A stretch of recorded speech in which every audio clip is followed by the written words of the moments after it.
Ең ұлы жеңіс өзіңді өзің жеңу. Өмір еңбексіз ештеңе бермейді. Саналы да ерікті еңбек қана адамды бақытқа кенелтеді. Көп еңбек еткенге бақыт басын иеді. Қай істің болсын өнуіне 3 түрлі шарт бар. Ең әуелі ниет керек, одан соң күш керек, одан соң тәртіп керек.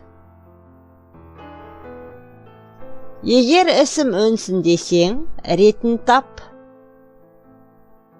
Ешқашанда үлкен қиыншылықтарсыз үлкен істер болмайды.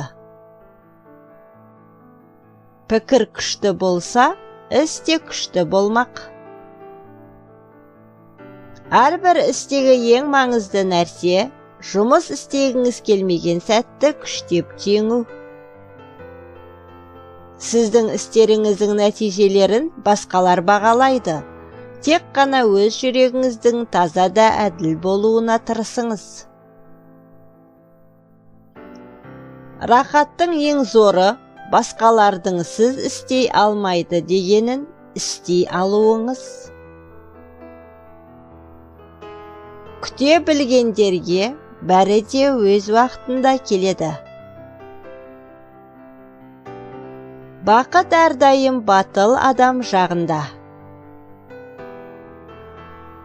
Өзіңді өзің тану даналықтың бірінші белгісі.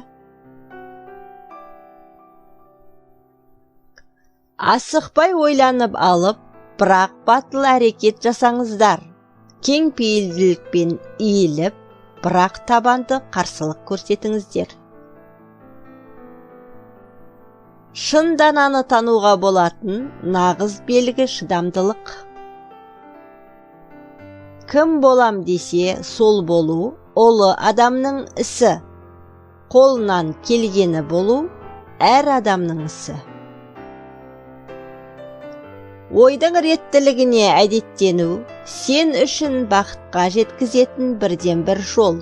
Оған қол жеткізу үшін қалған нәрсенің бәрінде, тіпті ең бір немқұрайлы нәрселерді де тәртіп болуы қажет. Ақылға тыныштық емес, жаттығулар күш береді. Адамның ақылына жүрегі арқылы жол таба біл. Ал тікелей ақылына жол табу қанша қиын болса, сонша сенімсіз де.